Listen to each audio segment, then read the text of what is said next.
local industry, we normally do support the local industry by ensuring that products are certified, the products that go to the market.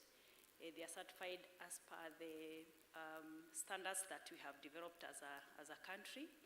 And with the certification of products, then the products are able to access various markets, both the national markets, the regional markets, and even international markets. Under standardization, we do ensure that we have standards that are stakeholder-driven and they are market-driven, which means that we have the technical committees, which are, we have both the industry, we have various stakeholders that participate in the standardization work, and therefore we normally ensure that every standard that we develop, we are able to use them to trade. As you all know that standardization normally facilitates trade, and therefore the standards that we develop make sure that we are able to trade both in the East African region, in the African region, and even out there internationally. And also the other mandate that we have, we are the national inquiry point for the WTO TBT. Therefore, all measures that are notified by our trading partners all over the world, the WTO members, we are the ones who receive those inquiries, and then we make sure that they are addressed. And this helps in the trade, to facilitate trade, because once we note any measure that has been notified, if it is affecting us as a country or it's affecting our trading partners, then we are able to communicate that, and we are able to address that as the national inquiry point. So all standards from all sectors, we are at the core because we are involved in the development of all standards for all sectors of the economy. Thank you. Thank you very much. I now pass the floor to Darren. Darren, please. Good morning, everyone. My name is Darren Gillen. I'm the chairman of the European Business Council in Kenya. Just to give you a bit of a brief background on who EBC are, we are an umbrella organisation of chambers of commerce that are based here in Kenya, which would include the French, the Germans, the Irish, the Danish, the Dutch, Estonia, Finland, Sweden. So they would be our membership. We represent around about 650 European companies that are based here. And we have sort of three areas that we try and work with. One, we provide a networking platform for our membership. Secondly, we do some advocacy work. And thirdly, we try and do some lobbying with government on issues affecting European companies. I'm going to start off by apologizing. These platforms are very useful. We're all here to try and encourage trade between the EU and Kenya. But I think in order for you, the audience who want to come here and invest, it would be wrong of me to tell you everything is great and fantastic. It's a great place to invest, but there are some challenges. And I think it's important that those challenges we speak about, they can be remedied and they can be fixed. I've been in Kenya now almost coming up to 8 years. I still have my passport. It hasn't been taken off me just yet. But never say never. Maybe after this they might. So really, the topic of the conversation is access to finance and business opportunities. I think it's fair to say that Kenya does position itself as the gateway to East Africa. It's where a large number of companies, whether it be multinational or small, medium enterprises, come to carry out their business and use Kenya as a hub for the rest of East Africa. I can talk more about the business environment, but I just wanted to make a quick point on access to finance. It's always one of the areas that's very difficult for organizations to be able to tap into. And what what I would comment on, and it was a conversation that I had last night with three young people that I met at another function. Three wonderful entrepreneurs. I think they might have been 23, 24 years of age. And it was very evident when you spoke to them how passionate they were about what they do. They're involved in the agriculture sector. And one of the questions that I asked, along with my good friend Titus Ngatia, was what is stopping you from growing? And the simple answer was access to finance. It is made so difficult. We're a youth organization, but when we go to a bank, we can't access the funds. The reason we can't access the funds is because we need collateral. So when you're 22, 23 years of age and you're trying to find collateral to really grow and start your business, it is one of the issues. And I would ask those who are here from the European Union and those who are here from the European Investment Bank, is that when you give trunks of money to enable investment, make it easier for SMEs and young people to be able to access this money. Large amounts go into the banks, but you almost need a master's degree just to fill out the form. If you're a small-scale farmer from Nyandarua and you walk into any branch of any of the big banks, the staff are not trained. They won't know your business. They won't know whether you're a farmer or whether you landed from the moon. So it's really about educating the people that you're going to with the finance, and then making it easier for you to get it. And I think that is so important. On the business environment, look, people ask me all the time, why are you in Kenya? Why did you come to Kenya? I came here almost 8 years ago and set up a small business, a small SME, and it's difficult. You're in a new country, you're in a new environment. The weather is great. The city is great. The counties are great. It's all about how you want to approach it. And what I've learned over the years, one of the greatest things that you need when you're doing business in Kenya is patience. I think that is the key point. I think I said to someone yesterday, what tends to happen with investors, we adopt a Western way of thinking to an African way of work. You know, we have to go at a different pace. The environment that we operate in, certainly from the European Business Council's point of view, we get many companies come to us when they have issues. And it's normally around the main things: Kenya Revenue Authority, Kenya Bureau of Standards, and immigration. It's very easy to organize your work permits here, but there are times when you can have challenges. When you've been here for a long time and you're looking for permanent residency, there is also a challenge. My advice would be, bear with it. It will happen. And things can be made better. My sort of plea to those in the room from the Revenue Authority, if there's anyone here from KRA, we need to make sure that companies have got liquidity. I think when we spoke with Dora yesterday, we raised a number of points.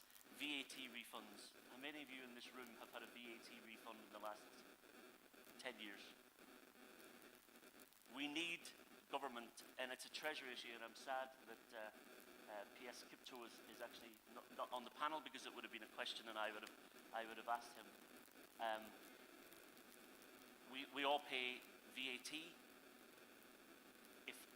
If there is no money to pay the refund, offset it. It makes it easier. It gives companies cash flow. There are the challenges that the EBC over the last couple of months in particular, with new tax laws coming in. So the excise tax, 2.5%, which has hit the cosmetic industry, which has hit the alcohol industry, and the export services tax, which I know, looking around the room, I can see some people that, are heavily affected by this excise tax. for services that they export out of Kenya. And I think it's very important that government listen to organisations like the European Business Council, organisations like KEPSA, to seek our advice, because we're the people on the ground, we're the ones that this affects. So I would encourage more stakeholder engagement.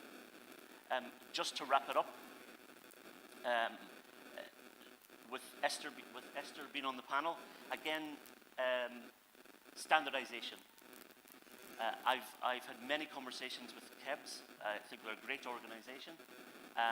They're always very prompt in dealing with whatever issues that arise.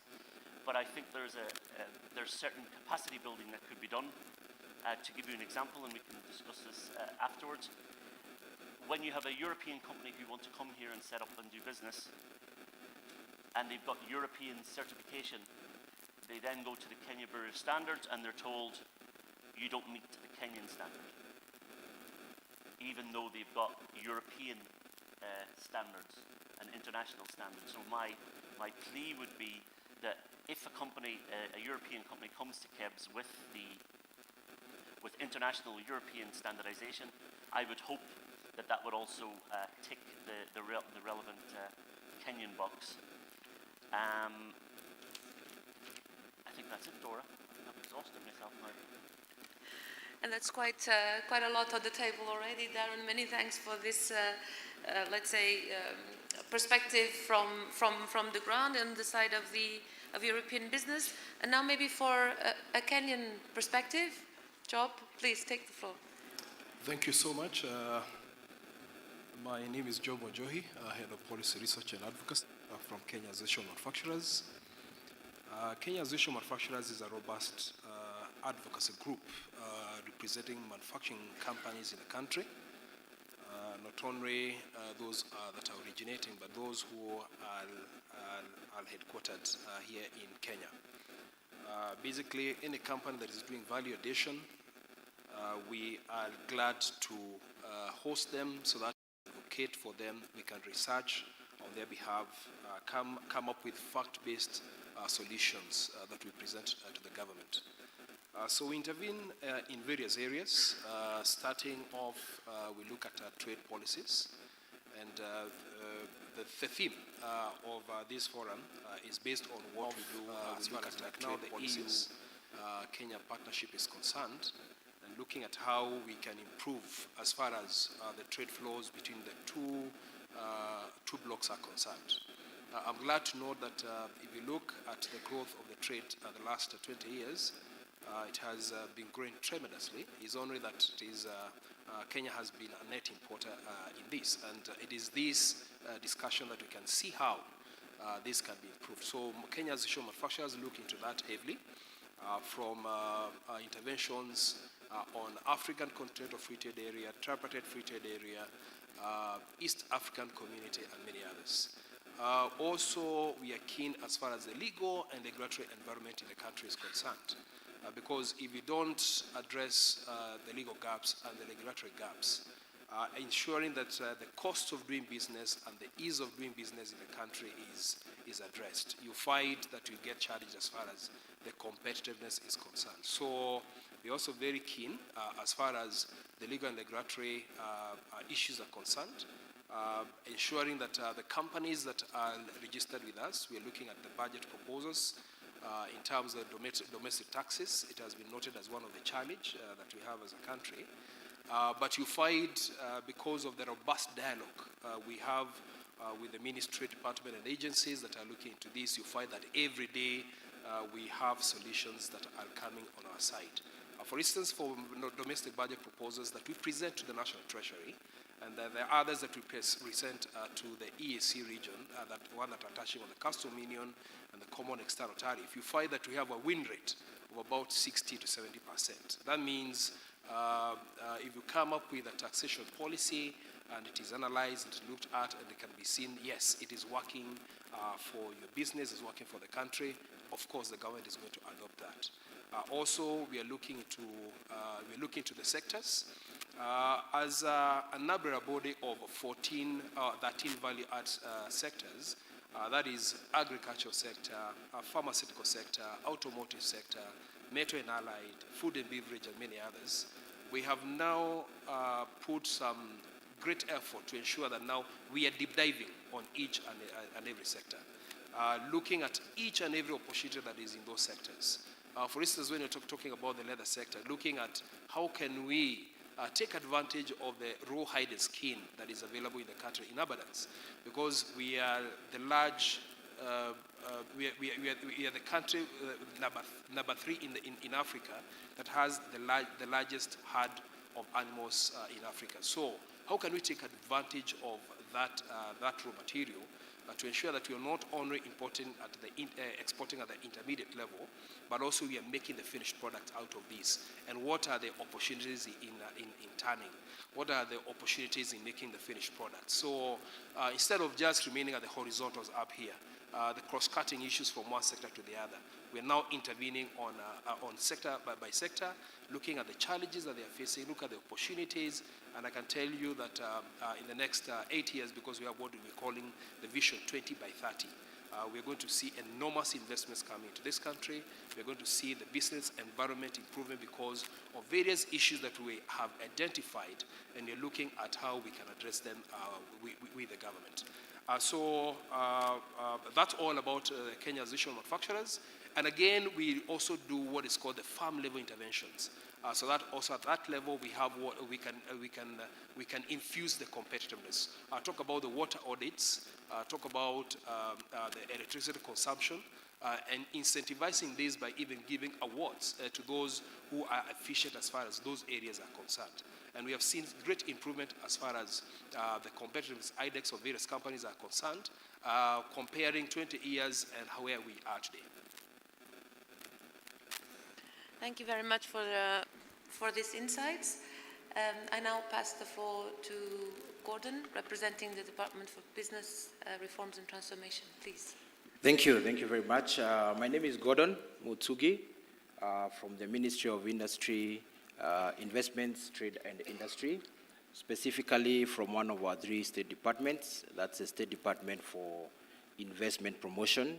I'm head of Business Reforms and Transformation Department, which is currently in the office of the Cabinet Secretary to move forward the priority agenda for transformation of business, especially on matters of investment, export, and industry in the country.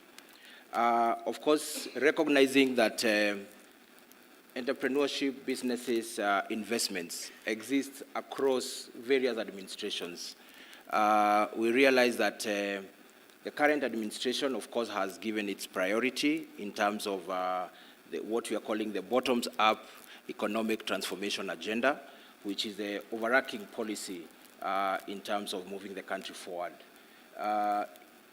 When it comes to our Ministry of Investment, Trade and Industry, we have very specific targets on that. The first one is to grow the direct foreign investments from $500 million to about 10 billion in the next couple of months, that up to December 2023. Then is to increase exports from the current 10% contribution to GDP to about 30% in the year 2025. And of course, very dear to the administration is to raise manufacturing contribution to GDP from the current 7% to 15% by the year 2027, and what we are calling 20 by 30. That is 20% by the year 2030.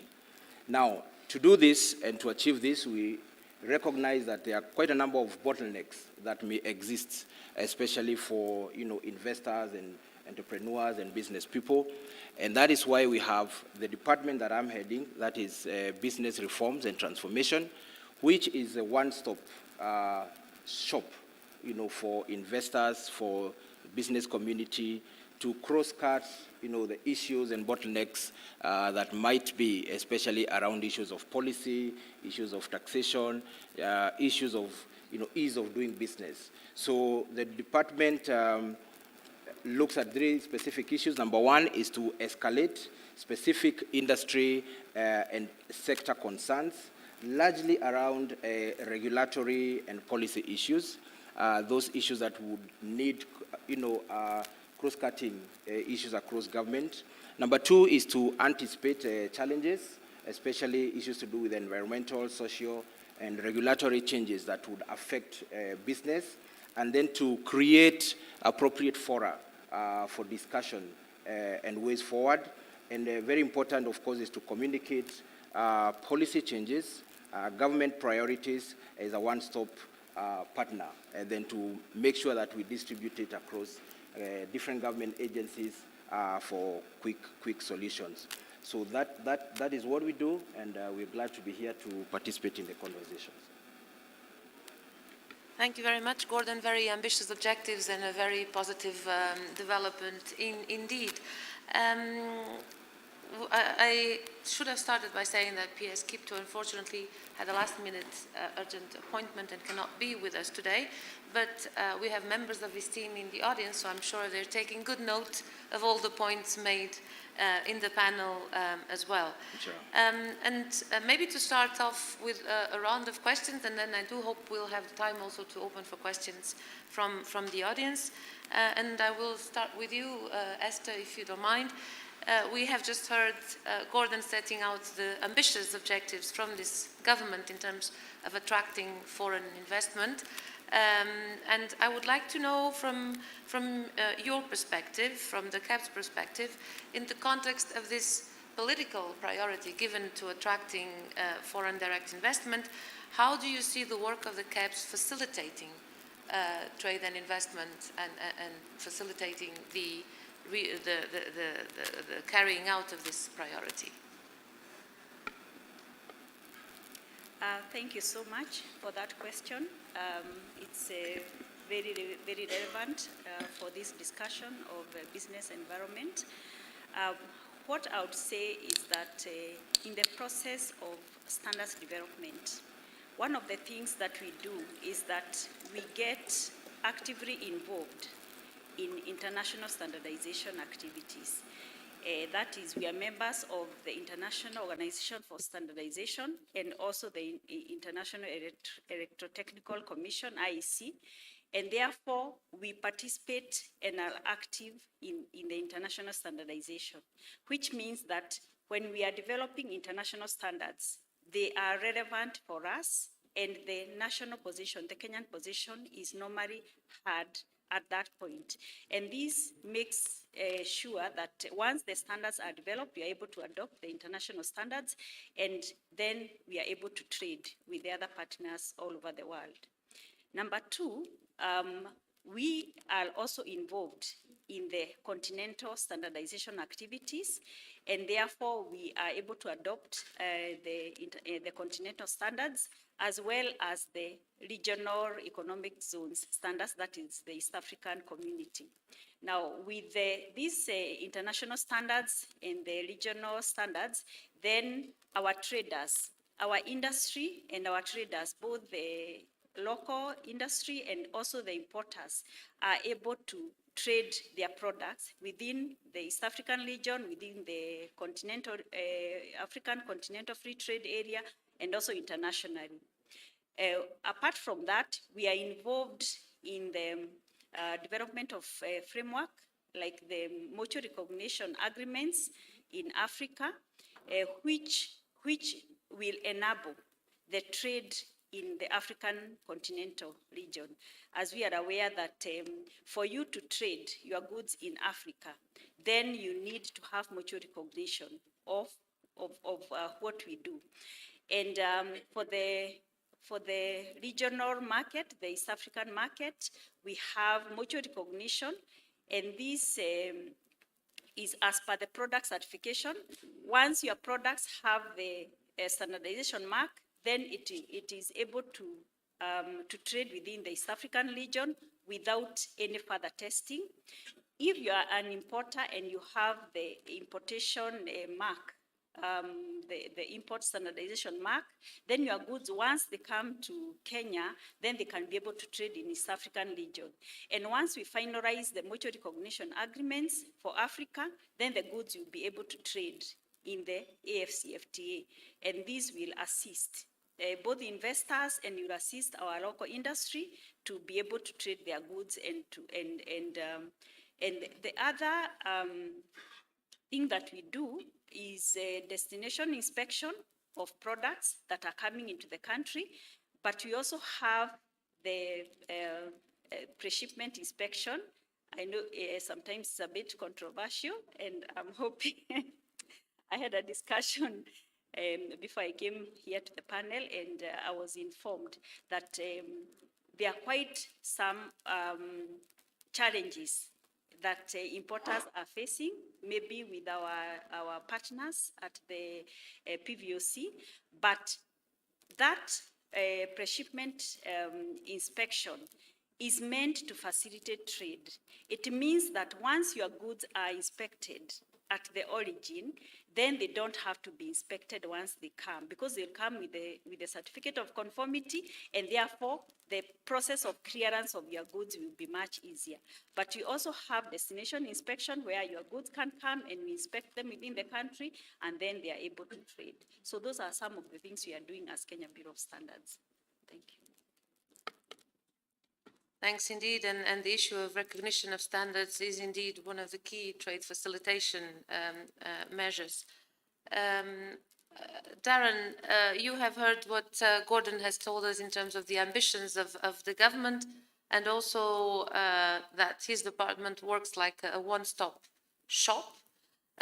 From your perspective, what would be the advice you would like to give Gordon in terms of his role as a one-stop shop from the perspective of the European Business Council? Thanks. Thanks, Dora. Definitely ambitious. I just want to check a figure.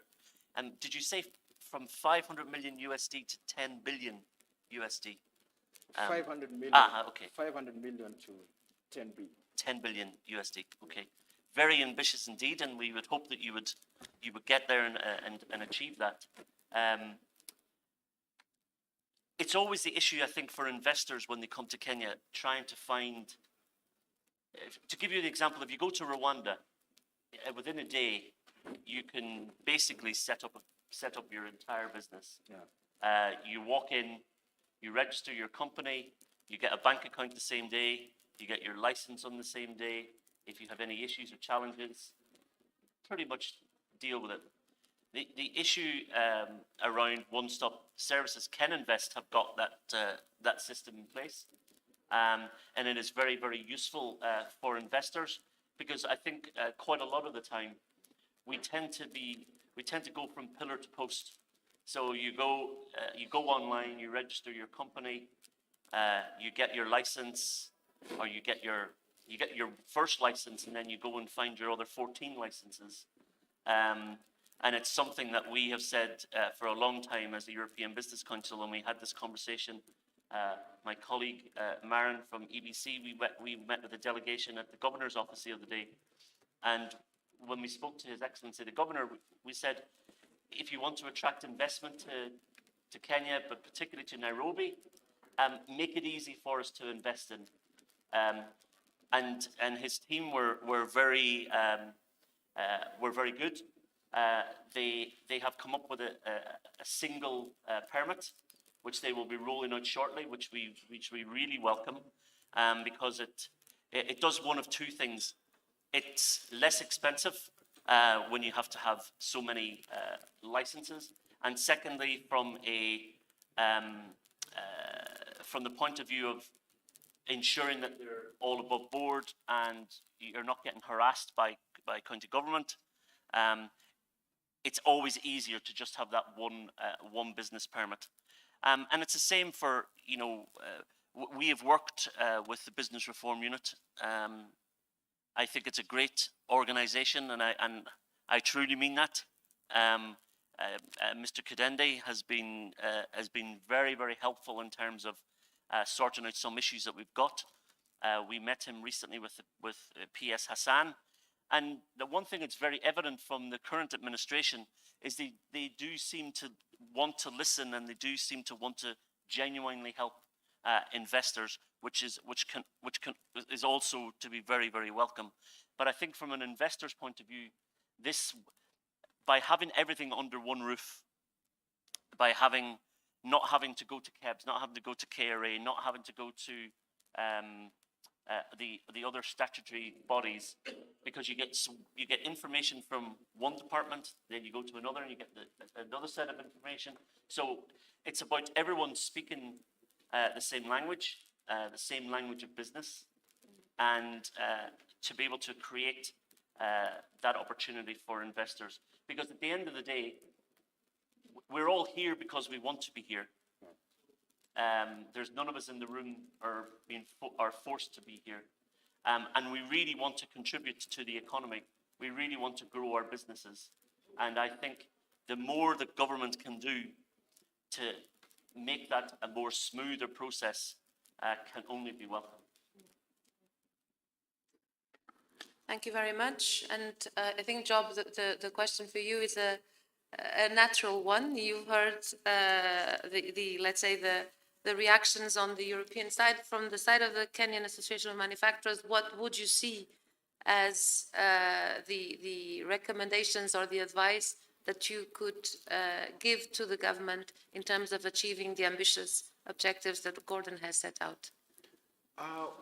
One of my proposal or recommendation is that we must get it right as far as the macroeconomic environment is concerned. And I like the direction that the current government is taking as far as looking into the expenditure and the revenues, because the more the appetite for revenues, the more the appetite for taxation, the more it then affects the private sector. And then we are in a situation whereby the taxpayers' base is small. So you find the target is only to one person. But I like the direction that the government has taken. Once it came into power, they started working on what is called the national taxation policy, so that the income tax is relooked, the VAT Act is relooked, the miscellaneous fees and the charges Act also is looked into, and various others, Custom Act, so that we ensure that we have an efficient taxation regime in the country, and it's a good direction. The other thing is the coordination between the county and the national government. It has been a bit sluggish the last 10 years since the establishment or the promulgation of the new constitution and its operationalization. But we have seen some good reforms going forward. Like before the movement of goods from one country to the other, we have various multiple fees and charges, but this has been addressed. This does not mean that we don't have other challenges, that we are still struggling to unlock. But where there is dialogue, everything can be achieved. And I like the fact that the private sector and the government has been dialoguing every day, rather than being handed down rules by the government and you don't know how to export back to them. So we have that democracy that allows us to discuss on various issues, and we find that the government listens into. I talked about the budget proposals that we present to the government every year, and I applaud the government because 60-70% of them are adopted. So the other thing that needs to be looked into is the regulatory environment, and it has been alluded to, whereby we have various regulatory agencies with their charges, duplicated roles. And the government, and I'm happy being seated with my counterpart from the ministry here, because this is something else that they're looking at, the business reform from the regulatory perspective. So that we don't have agencies that are intervening on the same matter, the same scope, the same area as those that are in the national government. Or you'll find that duplication at the national government level. The willingness to look into this is what I'm taking as a positive move that is going to help us unlock the challenge and where we could be at. The other thing, and that this is quite overall, is the question of competitiveness from the services that are offered, from the goods that are coming from our factories.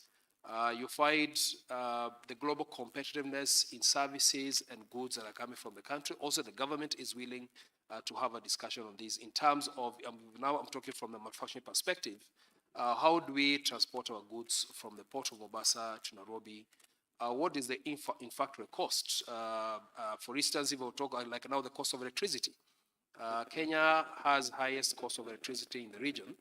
But yesterday we had a robust meeting with the Kenya Power Corporation and also with the regulatory agency, EPRA, looking at how from the 1st of April, rather than having an increment, we can have a reduction of the same. But the government coming to the table, we are saying it is something that is positive because they are willing to listen. That public participation platform. So in terms of competitiveness, in factory competitiveness is something that we are looking at in terms of the cost of labor, how we can have piece rates combined with the minimum wage rate as far as like now the textile sector is concerned. Or when we are talking about the inbound outbound processes, the movement of our services from our service centers or our goods from our factories to the consumers. How are we ensuring that there's efficiency? For instance, there's a VAT that has been imposed on the export services. And this is a discussion that we're having with the government. We have presented a proposal to them so that it is reversed because it is making the export of services from Kenya, as has been the export of goods from Kenya to the rest of the region, more expensive.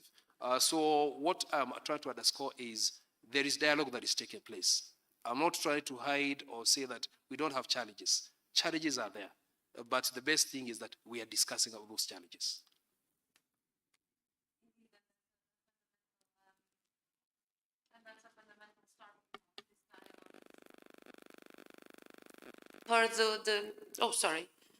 You've heard the wish list of the European and Kenyan business, and we heard yesterday that the EU was funding your department with 5 million euro. I'm now starting to think that 5 million euro for everything that needs to be done is a meaningful but maybe a small contribution in the end.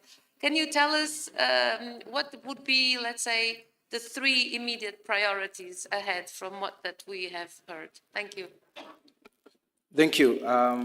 Yes, of course, we really appreciate the support that my department, the ministry, has received, from across, the room, the European Union, Kenya Association of Manufacturers, because one of the golden tenets of our constitution is public participation. And in the last 10 years, of course, this is one of the areas that has really been ingrained in the public, the issue of putting the public first. And what we have done with this is to ensure that we continually create dialogue. We realize that, of course, challenges will always be there. It is an issue of continuous improvement. That continuous improvement can only come if there's continuous dialogue. So for us, and one of the key priorities is to ensure that we continue creating fora, opportunities to have dialogue, opportunities to listen to the private sector, opportunity to listen to the public, and then just put different teams together on the table for solutions. Second, we have about 54 or so different legislations and policies that we are currently working with the private sector. Different sectors from manufacturing to health, taxation. We have about 54 that we are currently looking at. That is a big priority for us. In the next couple of weeks, we want to ensure that most of them have at least is an agreement on the way forward, so that if it is presenting to the legislature, if it's parliament, or to the county governments, so that is also very key. And the third one, big priority, is to really ensure that the new policy direction of the bottoms-up economic transformation model becomes ingrained in policy and procedures in most of the other government agencies, so that we have one collective direction that we're able to support the private sector. Thank you. Very helpful indeed. I will now open the floor for questions. We have 10 minutes, I think, around 10 minutes. Can you please state the name and the company or your organization? The gentleman there, yes, please. Thank you. Go ahead. Good morning. My name is Michele Castagnaro. I work for a company called 637 Capital. We operate in business and investment advisory in Kenya and in East Africa. The first comment that I would like to make to to the gentleman representing the Business Council is that I'm here 16 years and I haven't been taken my passport away. So it's a very hospitable country and I encourage everyone to stay as long as I am. The question that I wanted to raise is mainly directed to the gracious lady from KEBS. Since my activity starts by trading and then by investing, so practically I try to attract European operators to settle into the country once they are proven that their products are effective.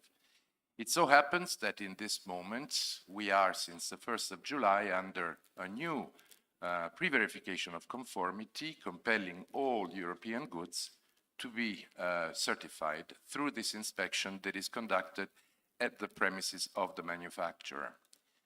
It's a new establishment that has been in some sort renewed compared to the past version of the very same principle.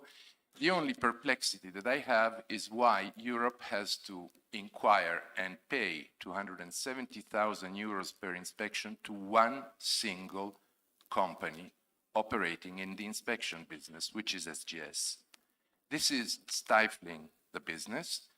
SGS proves at large very incompetent and certainly more slow than any government administration that I have ever met, simply because, as an example, the last order that we received from a Kenyan customer was lodged at the portal on the 6th of February, and the date of the inspection from SGS is still unknown. So we're losing 1 month in terms of competitiveness that is then reversed onto our competitors in the international markets. Because from what I understand, China, for instance, is enjoying particular conditions so that they can apply bilateral treaties that they have presumably with Kenya in order to facilitate the export of their goods to the disadvantage of ours.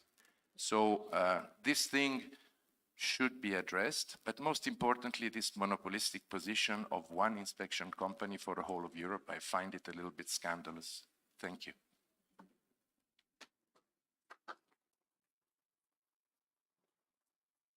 Thank you for that question, and we'll take another one. I think the gentleman here in the front. Thank you. Hi, my name is Tiago Silva from Selfocus. I'd like to make a question of an idea that just popped in, but I would like to make it in a more assertive way.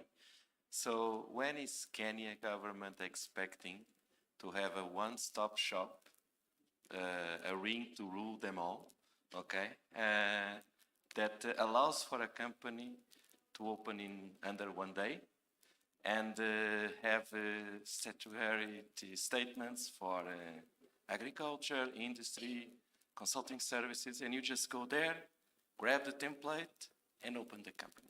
Thank you.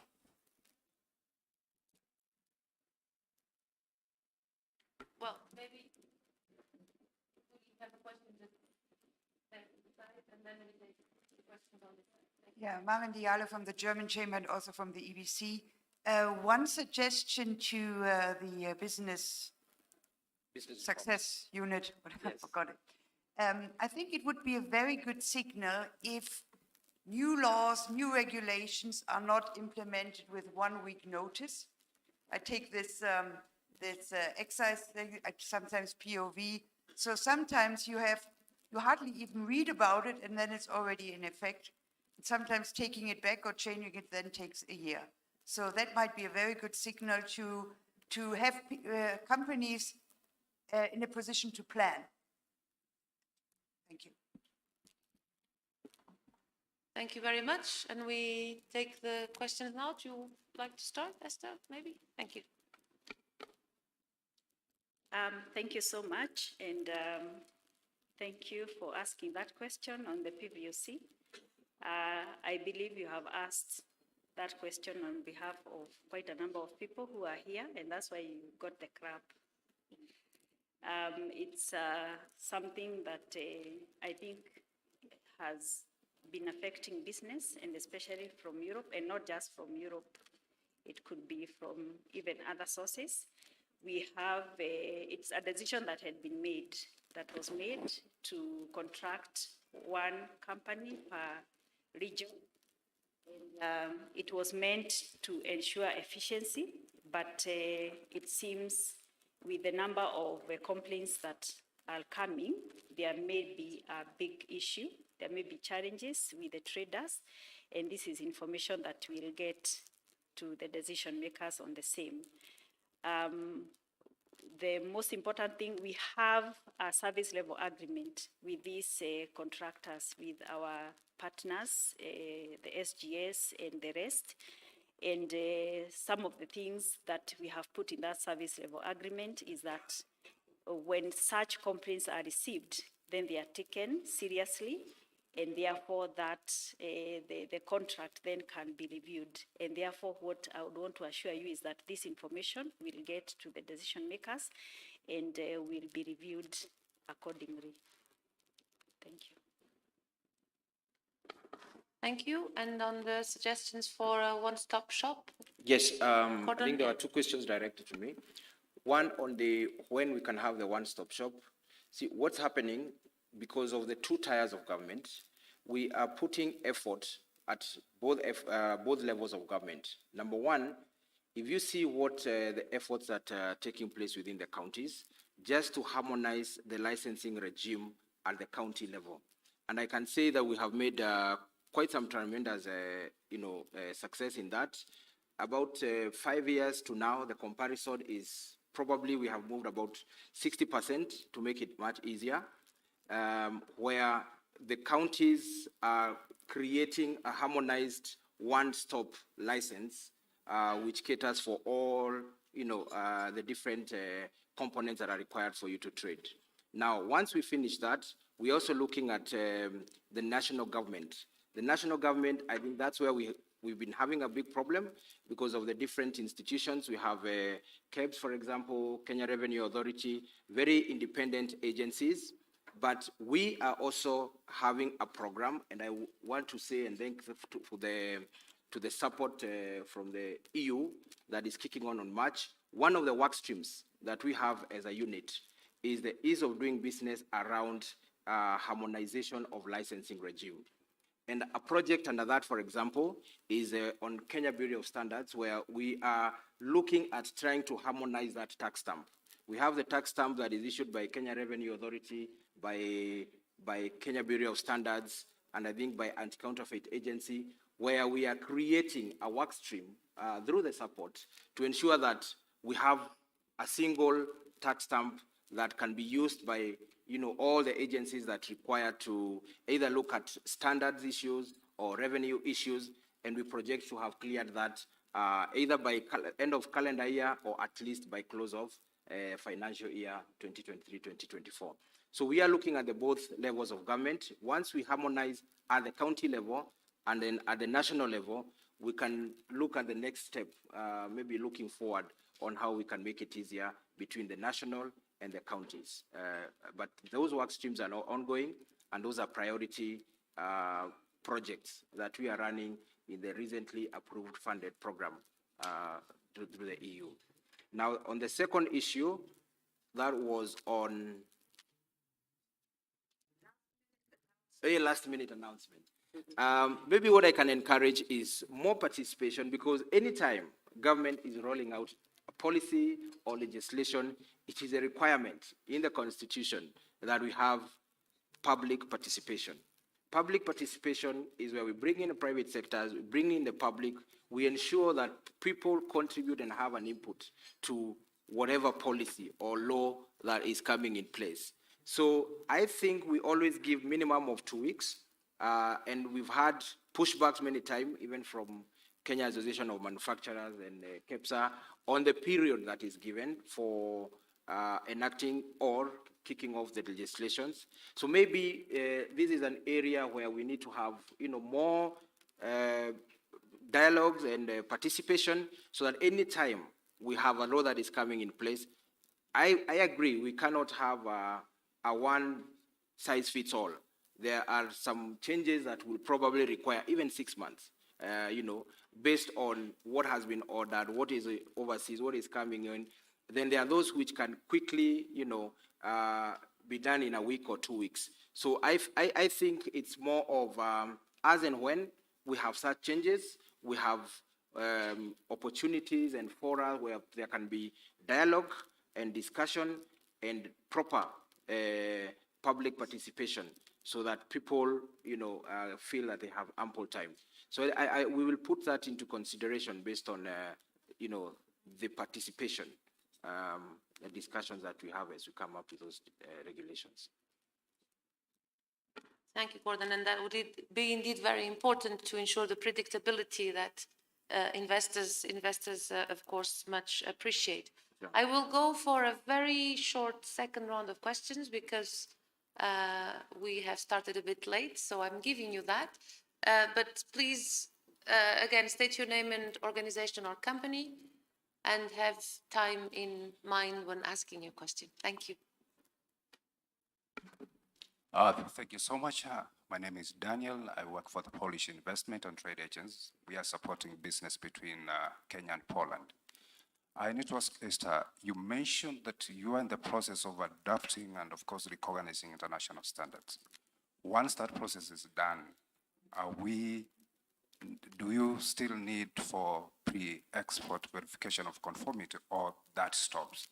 Secondly, my friend here mentioned about 1 month. I had a situation where a company from Poland, it took over 4 months for their product to be inspected by SGS.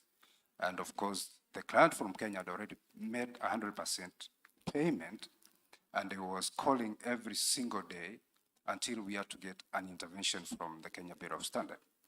Can we get probably a number or a contact at Kenya Bureau of Standards for the clients, of course, to contact the Kenya Bureau of Standards when we get such situations, so that they ask their counterparts, of course, these are your agents, to speed up the process.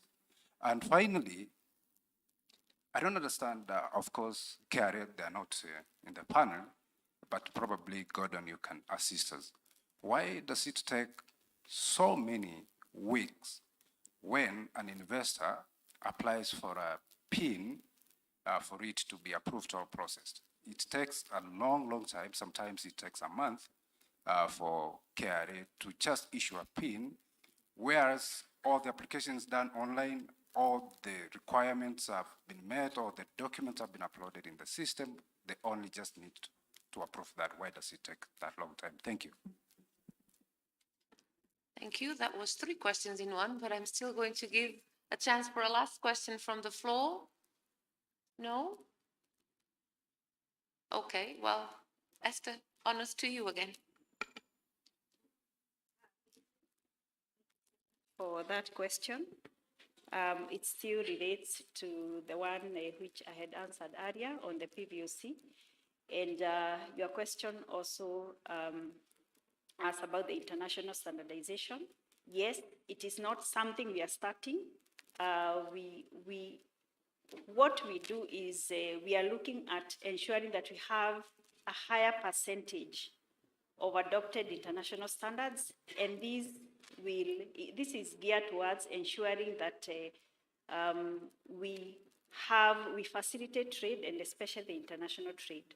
Now, even with the international standards, we still need to check for compliance. And the reason why the PVOC program was started was basically to ensure, to have efficient clearance of goods and to facilitate trade. And it means that when goods are inspected at the manufacturer's facility or at the point of origin, then when they arrive in Kenya, they don't have to be inspected again, which should be more efficient, especially for trade. But we understand, and we are having challenges, and that is important feedback that should inform the decision makers on this particular aspect and on who should be doing the inspections. So we have received that feedback, and it is going to be actioned upon. So you have also asked about the contact that you can use. for Kenya Bureau of Standards. We have the info@kebs.org. It is normally manned throughout. You can be sure that if you send any queries to info@kebs.org, it will be actioned upon. It is received at the managing director's office, and there's someone who normally checks on it throughout. So if you send any query there or any complaints to that particular email address, it will get to the managing director. Thank you. Yes, Darren, please. PVOC, I mean, it's very, very evident in the room, and I know this for a fact because I've spoken to so many companies affected by this whole situation. I just find it,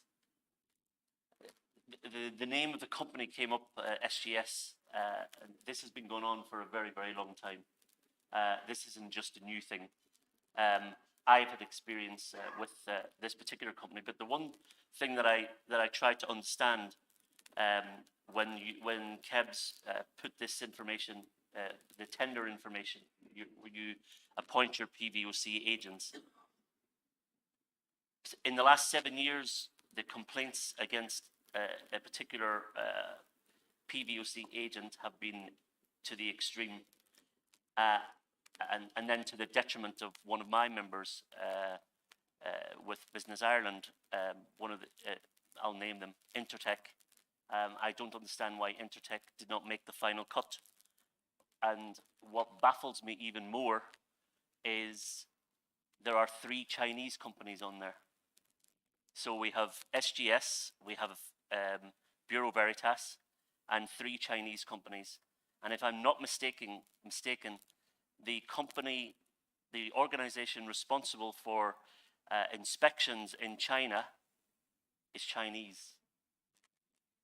And if we look at the flow of counterfeit that comes from China, how do we regulate that when we have a Chinese company regulating a Chinese, the continent of China? So I think that I would hope that you take the concerns, KEBS would take the concerns of the gentleman from Poland and the other gentleman. It's an obscene amount of money to have to pay and then have to wait for 4 months. And these are the issues and the trade barriers. And then just one final point on the government services, and we were talking earlier, and you mentioned you've got anti-counterfeit, you've got all the different agencies. As long as they all talk, it's good, because one of the EBC and the EU have been working through this IPR recordation process with the Anti-Counterfeit Authority, and then that brings in various other agencies. It brings in KEBS, it brings in the PVOC agents. So when you've got an inspector, say, let's say, for example, SGS in Ireland, have they been trained on what to look for when it comes to IP?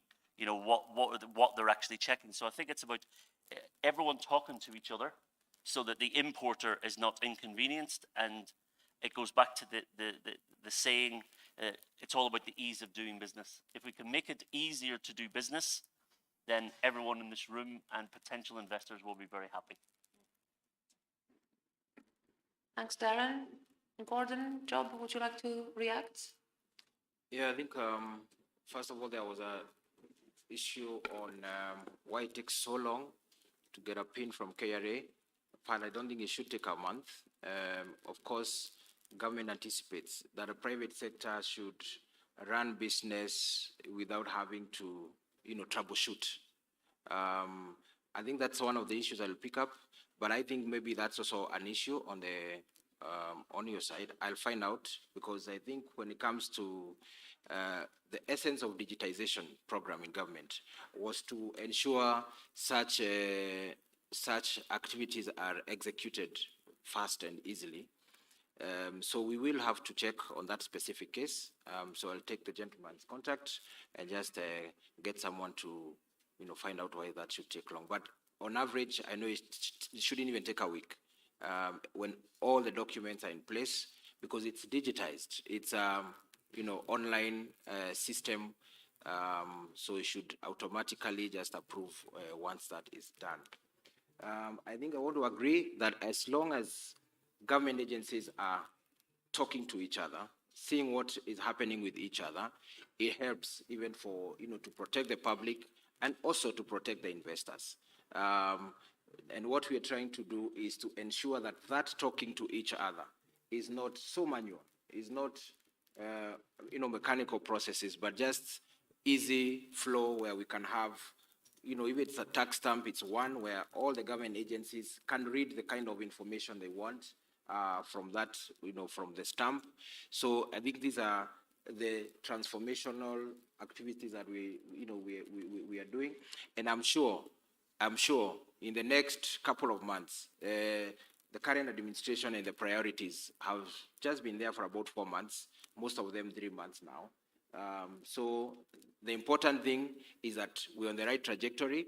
I believe that there's absolute goodwill from government and especially from our ministry to support, because our targets are huge and we cannot achieve them on our own. We can only achieve them if we support, the people in this room. So let us create dialogue. Let us create opportunities to easily feedback and easily query issues that are, going on, and then we commit on our side to, as quickly as possible, just have an easy way to send back the information so that private sector does not focus on troubleshooting regulatory and approval issues. Thank you. Thank you very much. Job, final word? Yes, mine is to say that I register with the sentiments from the floor because of a private sector player. All the issues that have been raised, they have in one way or the other sat in my policy matrix or operational matrix to see how they can be addressed by the government. So it is true, those issues are real. When talking about the effective dates, I had to smile a bit because I know we are slumped sometimes in the regulation, and told probably the next 1 month you need to implement it, rather than being given enough transitional period, probably of 6 months, so that you can set your books right, you can set your processes right. Or there is a regulation that has come into place, but the guidelines have not been issued, or probably a law has been implemented through, like now, the Finance Act of every year. But the guidelines or the regulations are not in place. So you find it becomes a bit conflictual. But you find that when we are discussing with the government, like now, for instance, the Finance Act 2022, you could see there are those transitional clauses that were introduced on some of the issues that we addressed with the National Treasury, and they were legislated by the Parliament. So I register with all those issues, PVOC, ensuring that it's more efficient, interrogating how it can become better more going forward. And all this is to ensure that we're addressing the cost of doing business and the ease of doing business in the country. Thank you very much. That concludes the panel for today. Let me just note that, of course, I very much appreciate this exchange of views, and I want to thank our panelists for their contributions. And of course, that the conclusion today is that indeed there are challenges, there are issues, but there is also an openness to discuss them in a constructive way. And there is an engagement and a very political priority, strong political priority to address them. And that is indeed a very positive thing that must be noted here. And I very much look forward to the progress that I'm sure we'll all be able to discuss when we meet again in the Business Forum next year. So thank you very much. Thank you very much. A proper round of applause to a very candid conversation we've had here today. Thank you, panelists, for sharing your thoughts. That was really, really insightful. So we'll need to shift gears real quick. So the next panel sessions are starting at 10:30, just about 12 minutes from now. And here's a quick guide of where you are. So now in this room, we'll be split into 3. That will be Kilimanjaro 1, 2, and 3. Kilimanjaro 1, we will have the conversation on water. The middle section will have renewable energy, and on the far end, we'll have e-mobility. Construction will be meeting at Mount Kenya 2 and 3, and the sustainable finance will also be meeting at Mount Elgon. I know we are meant to take our tea break, but here's how we can do it really quick. We have set up tea stations next to the rooms that you're having the sessions. So if you choose to go to Mount Elgon, you'll grab your snack and tea right out there as you get in. Is that okay? After the sessions at 12:30, we'll gather back here for the closing, and then we can all go home. Okay? Great. Enjoy.